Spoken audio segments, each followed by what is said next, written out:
get the funding from the incubator, and then you have money, and then you probably go over this line again, right?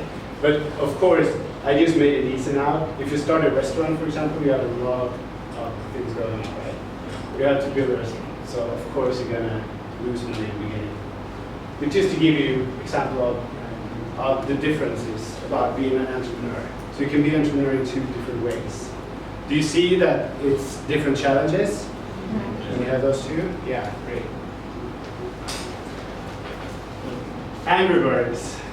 Anyone played it? Yeah. Yeah? So did you know how many games the, I think Moja was the company behind it? Review. Yeah. Do you know how many games they did before they actually did Angry Birds? They did 49 games. 49 different games. So I would say that if we wrote the curve of Angry Birds here, and one thing that I really want you to know and understand is, what do we talk about when we talk about Angry Birds? Do we talk about this part?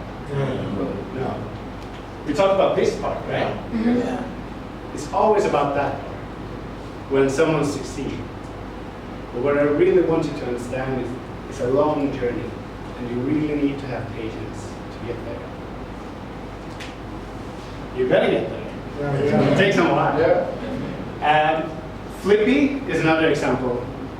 Do you know Flippy? Yeah. Someone of it? Yeah. It's an incubator company at Mink.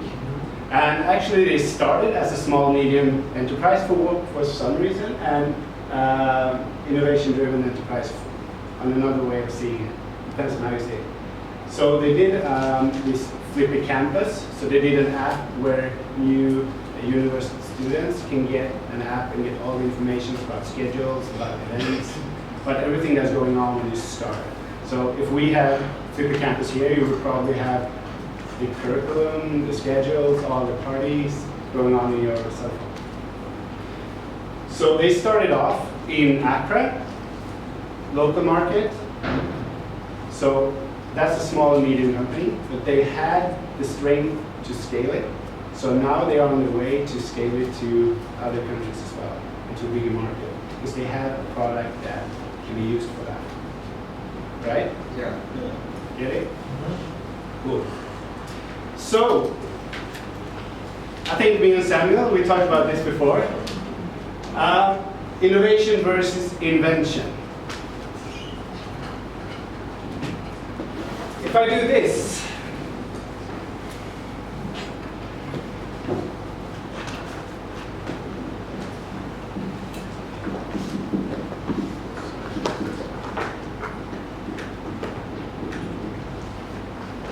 what do you say?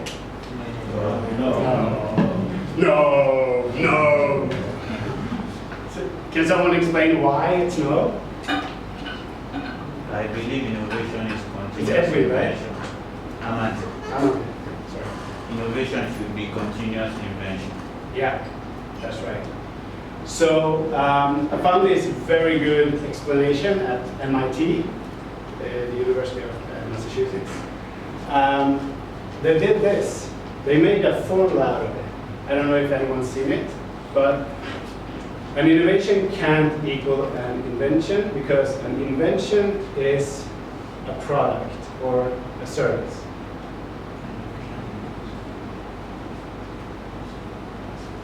The innovation is the value. It's very good to know this. And we also can bring, what do we need to create value from an invention? Yeah. So if we take that times commercialization.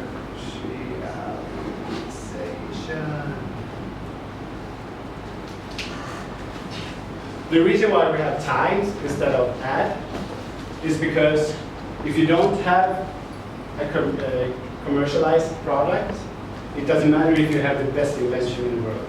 You can't make a value for the customer. So for example, if you have 0 at commercialization and 10,000 invention, you still have 0. Get it? So, if we take Apple, for example, and Apple's iPhone. So the cell phone was already invented, right?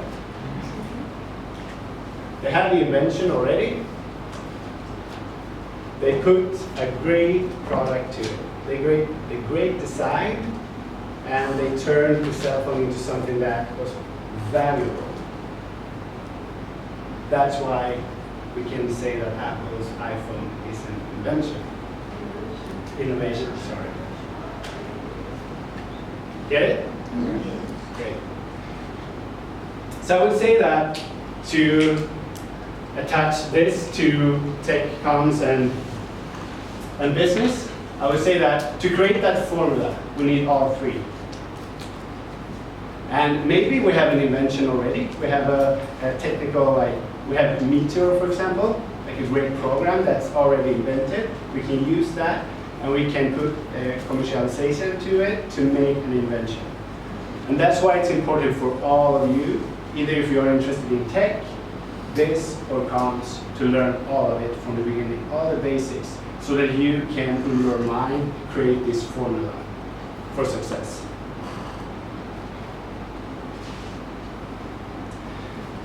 Steve Jobs. Someone want to read his quote? Mustafa? Innovation distinguishes between a leader and a follower, Steve Jobs. Yeah. So it says innovation, not invention, not commercialization.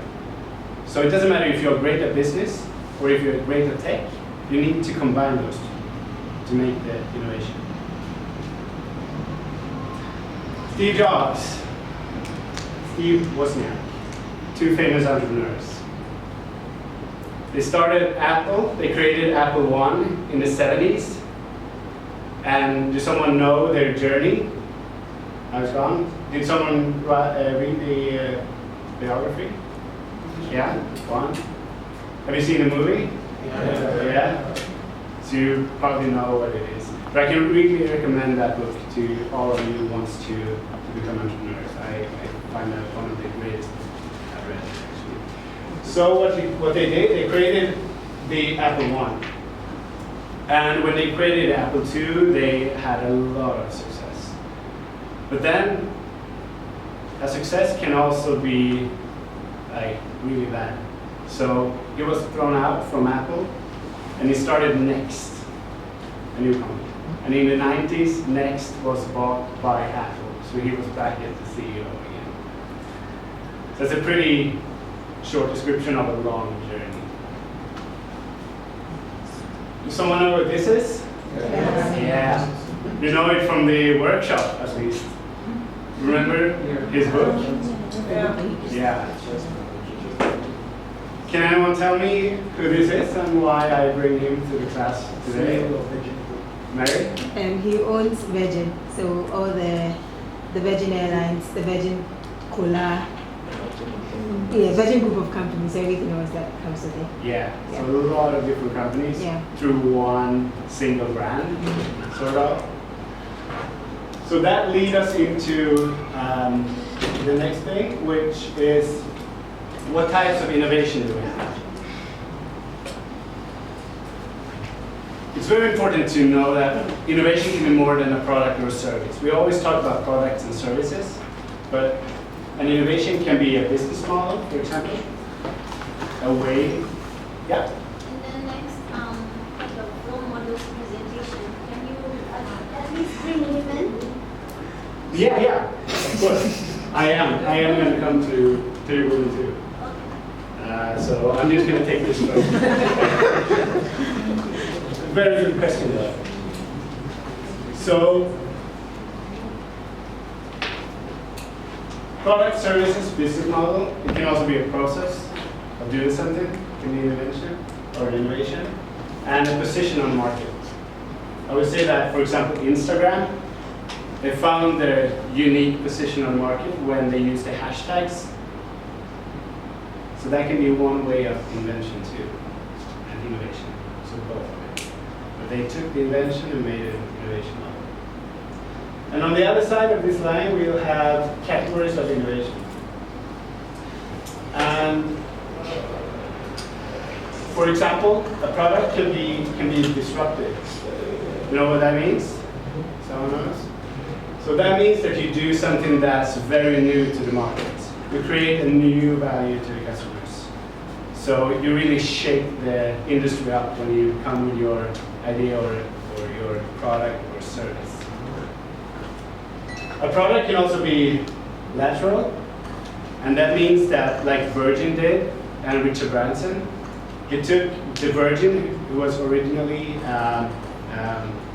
record label, and made an airline, for example. So that's an example of lateral. And then a service can be, yeah, you get the point, right? A service that's incremental. It's a step-by-step innovation. So what that means is that you maybe start a company, you have an invention or an innovation, but you can always make it better step by step. And you can find new innovations along the way. So you may not have the best value at the beginning when you start, but you can make it better and increase it. That makes sense? Yeah. So just to show you a little bit more. So why am I showing this?